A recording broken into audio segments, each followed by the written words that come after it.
Out of here. That was so unnecessary. Oh no! Oh, they wildin'. Oh my god. What happened? Oh, they wildin'. Oh, Yeah, get that girl. Yo, David, Just should leave. you? Oh, Where's my fucking money? My God, what led up to all of this? Two competing New York jewelers got into a wild brawl over some alleged jewelry theft. Max, where's my money? I got this fucking bracelet. Where's my Hey, look, he already making the call. Look, what are you gonna do? What are you gonna do? Max. So not only did these pieces of okay, rip you off on the thing, it turned out to be 9-karat gold, right? Yeah. You had a check? Yeah. So they're gonna be giving you $1,000 on top. Here's $22,000 for your trouble. What started as a single bracelet sale has now exploded into arrests, hospital visits, lawsuits, and a jewelry business on the brink. A heated confrontation between TraxNYC and the owner of Akay Diamonds has spiraled out of control, and the fallout is getting ugly fast. From viral footage to charges of and claims of financial ruin, this story escalates in ways nobody saw coming. Stay tuned, because once you hear how it all unfolded, the ending hits really hard. You say VVS, high 3, 14 karat, and you're using my name! You 6447. Yeah, 6447. You fucking Stop. Stop. Take it. No. Get the your hands off of me, bro. You little you Did you see the video? Oh, I haven't seen this one. You haven't seen this video? They went after him? Oh, no, they got no. the They, guys. You haven't seen the video? No, like, that's the main video of what happens. By the way, this is the gold. You have to be ready because if you type that the guy's getting arrested, go to the video of them handcuffed. Oh, that's it? There you go. Wow, good. That guy dude, got assault. arrested. That's a My spit. face. And look at this. This guy's smiling. They Good for came in. They took him. They arrested all him. three of them. And, Oh, but good he's for not. him, He's bro. not. He's not handcuffed. He's Good just for leaving him. because for he scored away. By continuing this call, you are agreeing to provide specific consent to the Riverside County Sheriff's Department and any other law enforcement agency operating in the state of California to access, record, and monitor calls and allow information collected from such activities. Yeah, if you type that the guy's getting arrested, go to the video of them handcuffed. Oh, that's it? There you go. Wow, good. That guy dude, got that's assault. arrested. That's a In my spit. face. And look at this. Strangle me with Y'all see it? my own chain. To get out of this hospital. What started as a simple customer issue didn't just get messy, it completely blew up. One bracelet turned into police sirens, hospital footage, arrests, and now a business owner openly admitting the fallout has left him financially wrecked. This is one of those situations where everything that could go wrong did go wrong, and it all unfolded in public. The kind of public that never forgets to screenshot everything and make sure the internet stays fed. Once something like this escapes into the open, there's no taking it back. No quiet cleanup, no resetting the narrative. You know things are serious when a situation moves this fast. What should have stayed behind closed doors spiraled into viral footage, legal threats, and reputations on the line. This wasn't meant to be seen by everyone. It wasn't supposed to be turned into a social media firestorm. But once the cameras were rolling and emotions took over, there was no stopping it. And honestly, that's where things usually fall apart, when pride meets pressure and nobody wants to back down. Now lawsuits are looming, damage is already done, and the owner of Akay Diamonds is essentially saying the entire situation destroyed him. bro. Stop stealing. You gotta come up. I want my money, mother. Bro, I gave the money up. You want to be TraxNYC? Here's TraxNYC. Akay, garbage. A receipt from this disgusting company that pretends to be me. Yeah, Akay Diamonds. And here's the wild part.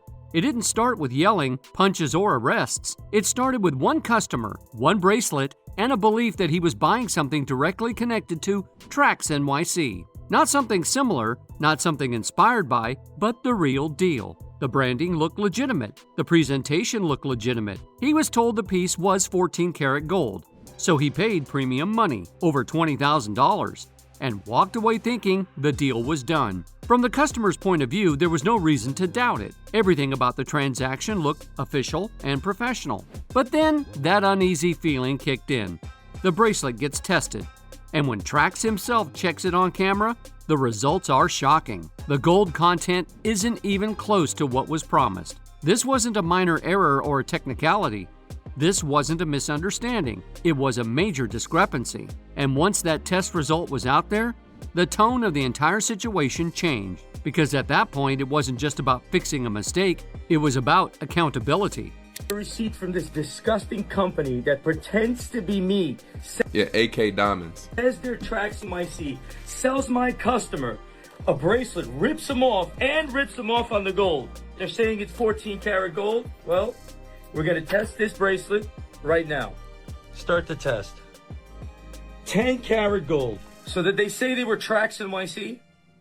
Yeah, he tried to portray, he tried to sell one of your products. He said that he ran out one of your rings that you purchased. Right, that we sell. So you came with a picture of TraxNYC. Yep, I opened up the website for. And then he said he ran out, even though he has nothing to do with me other than to steal my customers all day long. These rats have done this over and over and over again, and I tolerated it. And now they them over on the carrot as well. Yo, Akay, you are thieves, bro. And this is where things cross the line from a customer issue into a full-blown brand crisis.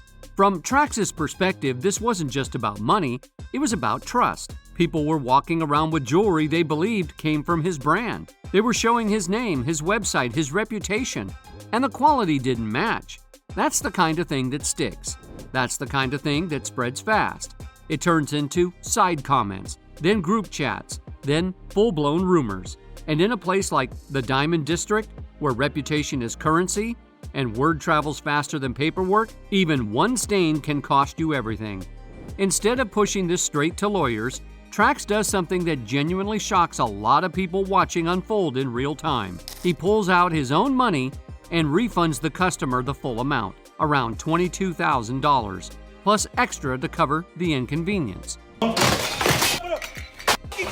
So not only did these fucking pieces of shit, okay, rip you off on this fucking thing, it turned out to be 9 karat gold, right? Yeah. You had a check?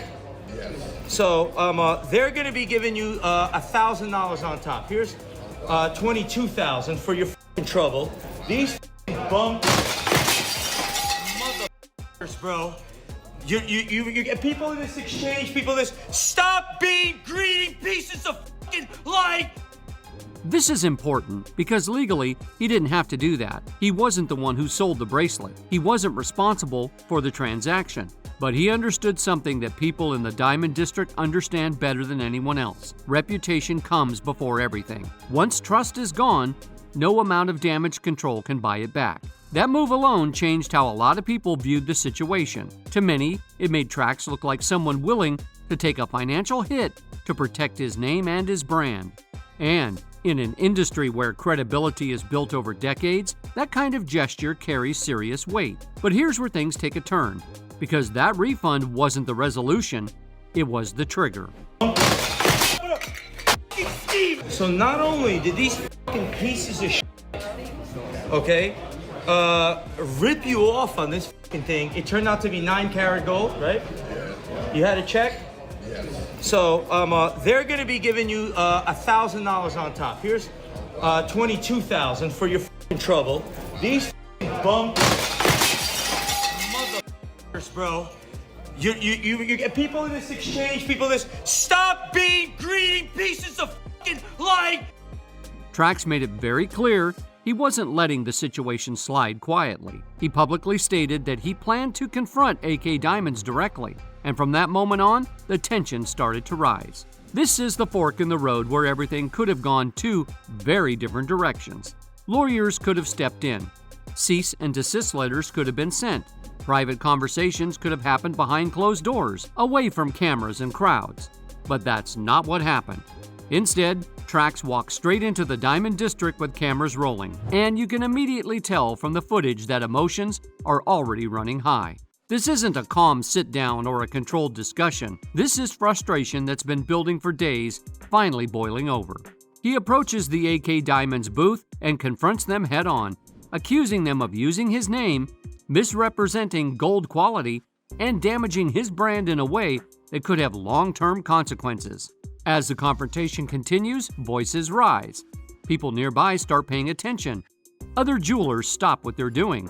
Customers gather. Phones come out. The energy in the space shifts fast. And it becomes clear that this isn't going to end quietly. At first, it's just words. Heated, aggressive words, but words nonetheless.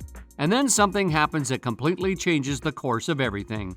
One of the Akay brothers spits directly in Trax's face, and at that point, this stops being about business entirely. That act crosses a line. It turns a dispute into a personal insult, the kind that instantly escalates any situation. From there, everything spirals out of control. No.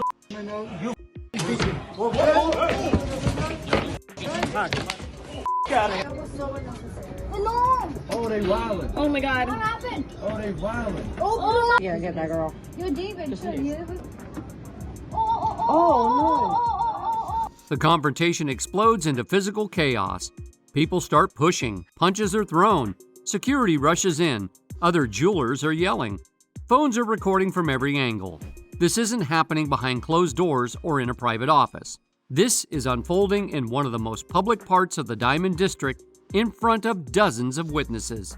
And then the police arrive. This is the moment where viral drama turns into real-world consequences. 2 of the Akay Diamonds owners are arrested on the spot, handcuffed, and escorted out. There's no spinning it and no denying it, because the footage exists. By continuing this call, you are agreeing to provide specific consent to the Riverside County Sheriff's Department and any other law enforcement agency operating in the state of California to access, record, and monitor calls and allow information collected from such activity. Meanwhile, Trax ends up in the hospital. He later posts videos showing marks on his neck and claims he was choked with his own chain. He looks shaken, angry, and visibly fired up. He calls for lawyers to contact him and makes it clear that this situation is far from over. Try to strangle me with my own chain, man. These Akay motherfuckers just try to strangle me with my own chain because I exposed what they did. You know what I'm saying? They straight up tried to strangle me with my chain like this. That's how angry these motherfuckers got because I showed what thieves they were. All right, somebody had the video of what they did? Yeah. Is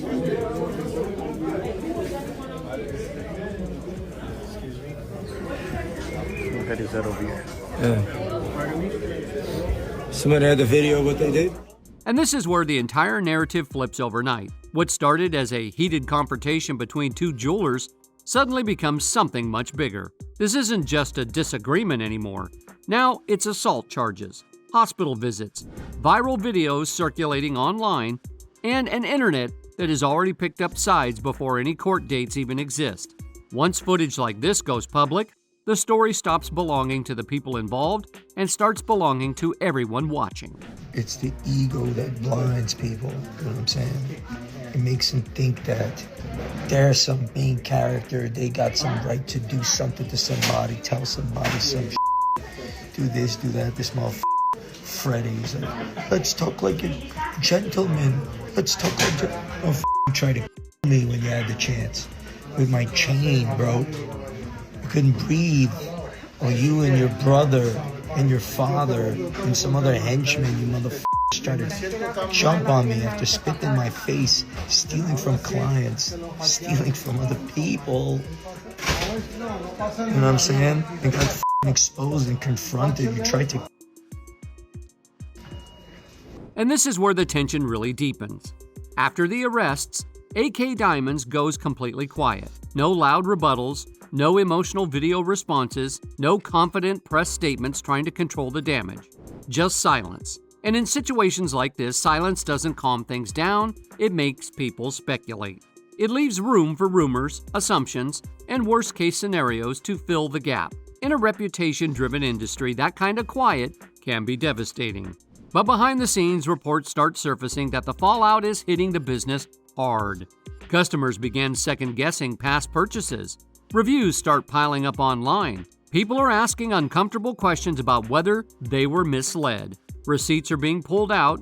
Jewelry is getting tested. And once that kind of scrutiny starts, it doesn't stop easily. When trust is your foundation, doubt spreads fast and hits deep. Well, let's be real. Jewelry isn't just an impulse buy. This isn't a hoodie you can return if it doesn't fit. People are handing over tens of thousands of dollars based on trust, reputation, and credibility.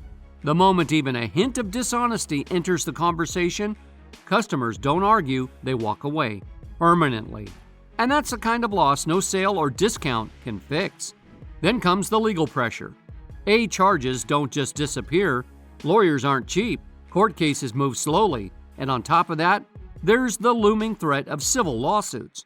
Trax has already said he plans to sue, and he's openly encouraging other alleged victims to come forward.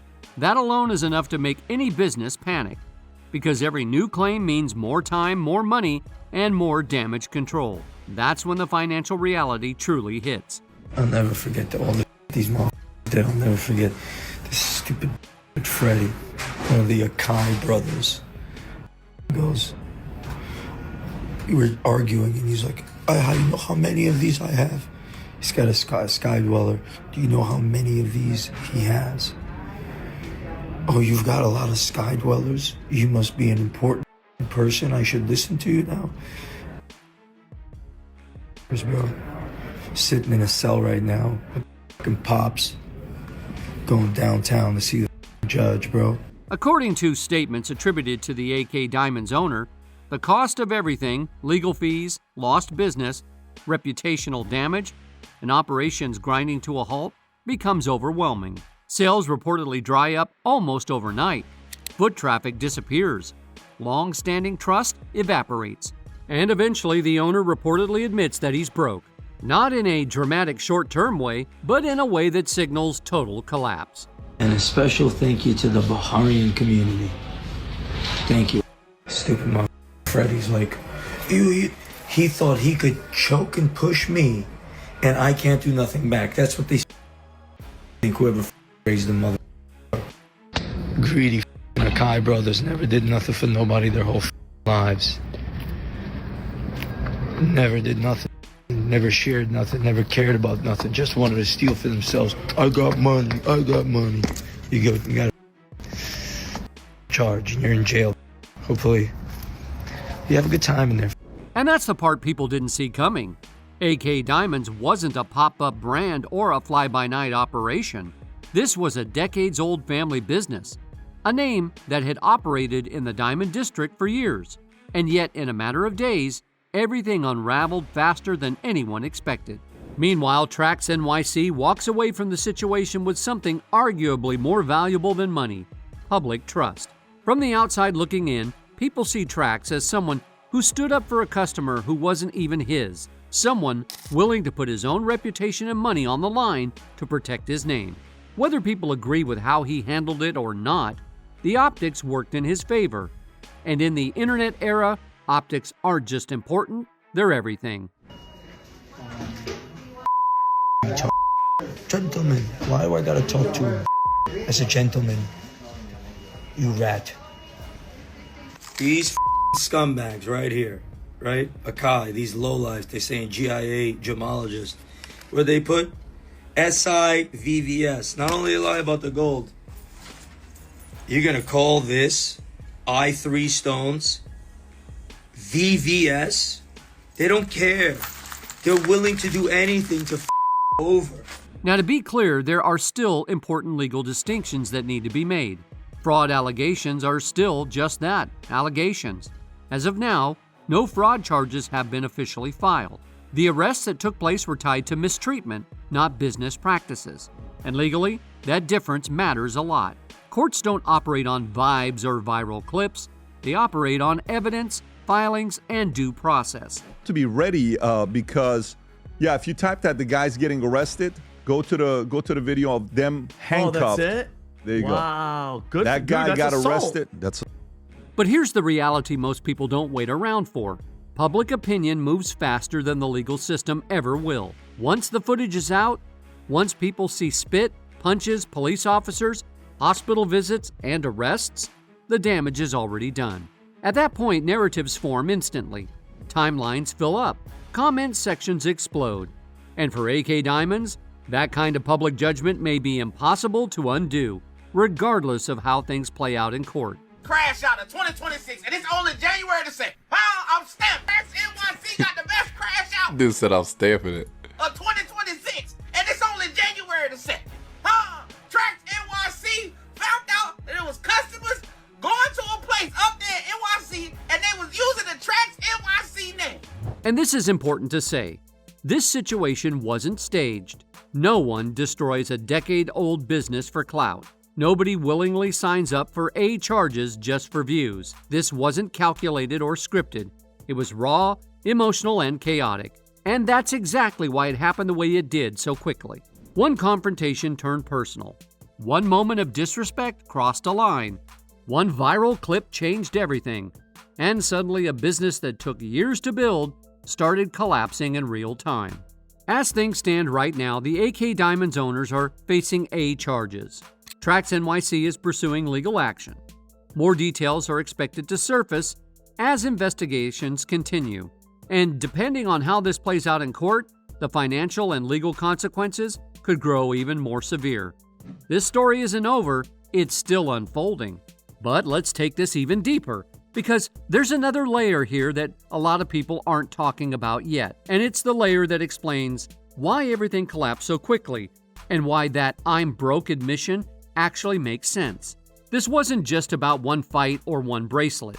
It was about control, ego, pressure, and what happens when pride collides with a camera in the worst possible setting.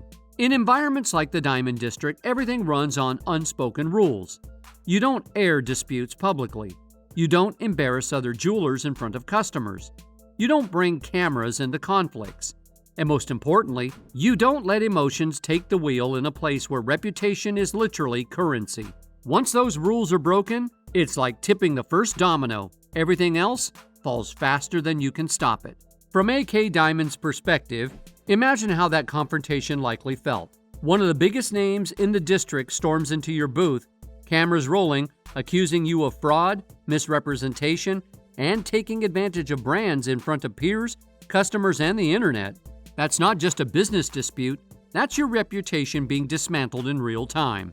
And when people feel cornered, exposed, and publicly humiliated, logic tends to disappear. That's when reactions take over, and in this case, that reaction changed everything. Here's the part people don't like to admit. When someone feels cornered, embarrassed, and exposed in public, logic usually goes out the window. People don't pause and think things through, they react emotionally. And that's exactly where situations like this spiral out of control. The spitting incident didn't just spark a physical fight. It symbolized the complete loss of control. That was the exact moment professionalism left the room. From that point on, no one was thinking about lawyers, consequences, or what tomorrow would look like. It was pure reaction in the heat of the moment, and reaction, especially in public, is expensive. Once the police got involved and arrests were made, the damage became permanent. Because now this wasn't just internet drama, it became an official record. Mugshots, charges, court dates, media coverage. Those are things you can't undo with a statement or a quick apology video. And this is where the financial collapse really starts. People underestimate how fast money dries up when trust disappears, especially in luxury industries like jewelry. One viral incident is enough to make banks nervous, partners pull back, suppliers hesitate, and customers walk away. His diamonds are supposed to be what they say they are. He's also appraising people's jewelry.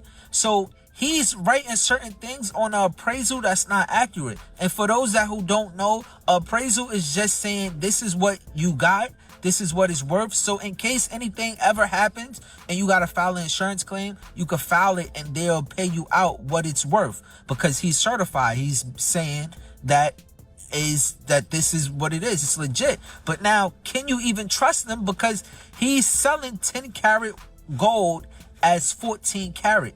Even if Akay Diamonds did nothing wrong on the business side, Even if fraud allegations never stick, the optics alone are brutal. Customers don't want uncertainty when they're spending tens of thousands of dollars. They want calm, stability, and confidence. This situation represented the complete opposite. Now add legal costs on top of that. Mistreatment cases don't resolve quickly. Lawyers need retainers. Court appearances take time. Every day spent dealing with legal fallout is a day not spent selling, sourcing, or repairing jewelry. And when your name is radioactive online, that lost time adds up fast. Then there's the civil side. Trax openly encouraged other alleged victims to come forward, creating a nightmare scenario for any business. Even a small number of claims means investigations, legal defenses, settlements, or fights. That's money leaving the building nonstop. So now the question is, was all of this avoidable? Or was this collision always coming? Did emotions ruin what could have been handled privately? Or was the damage already done long before the cameras rolled? And once trust is broken in the Diamond District, can it ever really be repaired? Let me know what you think in the comments. Don't forget to subscribe for more deep dives like this, and turn on your notifications so you don't miss the next breakdown.